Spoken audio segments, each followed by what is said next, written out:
Let's get it. Let's write. CJ writes.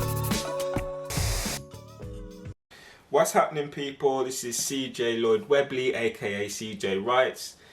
Today we're going to be speaking about how to get your first play produced in a theatre. I'm going to put a disclaimer out there because there is no blueprint for this. Everybody's journey is very different, so I might say something and then you could speak to another playwright or writer and their experience was completely different.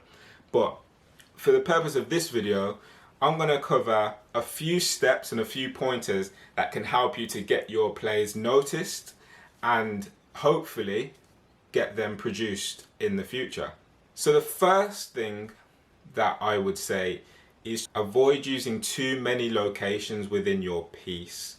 With a play, you don't have the luxury of just moving to different locations as you do with screenplays, because obviously you can create the illusion in a screenplay that you are in various different locations at any given time, but that is very different to a play where the audience is going to be in the auditorium, seeing what's actually on the stage in front of them. With a play, you want to think about, I'd say, not really any more than 3 locations when you're just starting your first play. So for example, if it's a play that's set in a house, you might have different rooms in the house, but you might not want to say this particular scene is in the bedroom and then the next scene is in the garden and then the next scene is upstairs. You might want to just stick to one particular location so that you can bring the audience on this journey with the characters in that specific place, because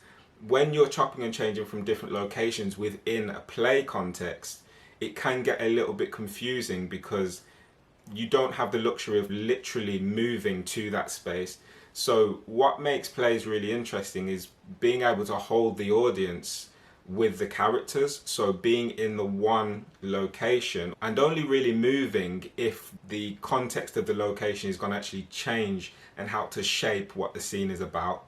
So if I am moving location within my play, if I would like the scene to take place in a different space, always having about 5 or 6 reasons as to why this particular scene needs to be in a new location. Otherwise, it's better to keep it in one without chopping and changing too much.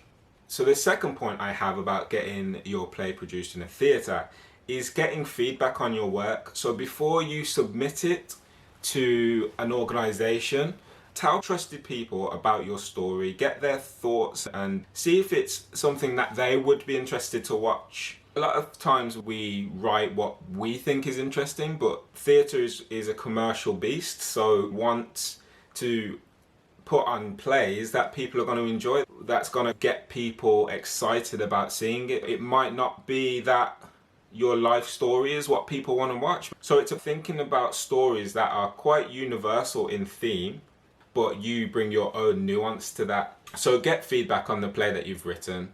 Ask trusted people what their thoughts are. Does it make sense? Are they interested? Would they like to go and see it?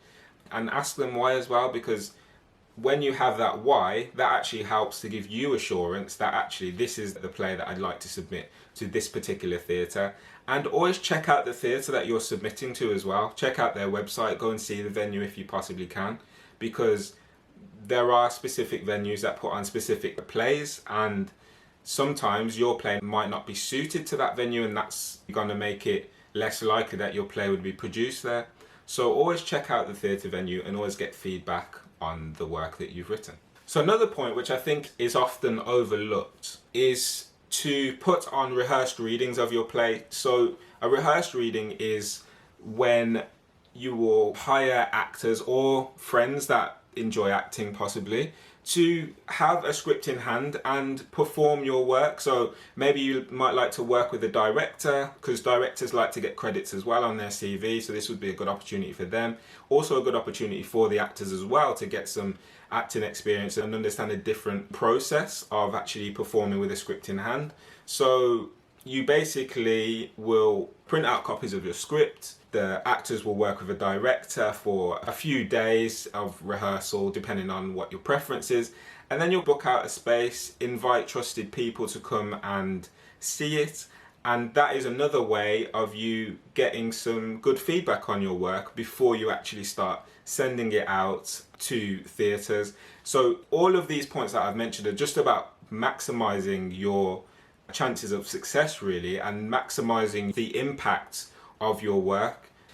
And last but not least, point number 4, apply for playwriting groups. When I lived in London, whilst I was doing my masters in creative writing for screen and play, I made sure that alongside my course, I applied for lots of different playwriting groups. Twitter is a useful tool for finding different playwriting groups. You can always go into the search engine and just type playwriting groups wherever you are.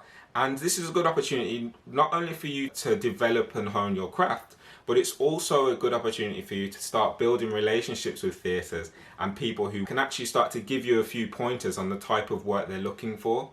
And it's not to stop you from writing the plays that you want to write, but it gives you more of an understanding of the type of work that theatres are looking for, and it increases your chances of success. So those are my pointers on how to get your plays produced in theatre. Like I say, there is no blueprint for this. There are so many different ways to get your plays produced. However, this is the route that I took, and I think it's a really good route for many people to take who might not have the finances to put their own work on in the first instance.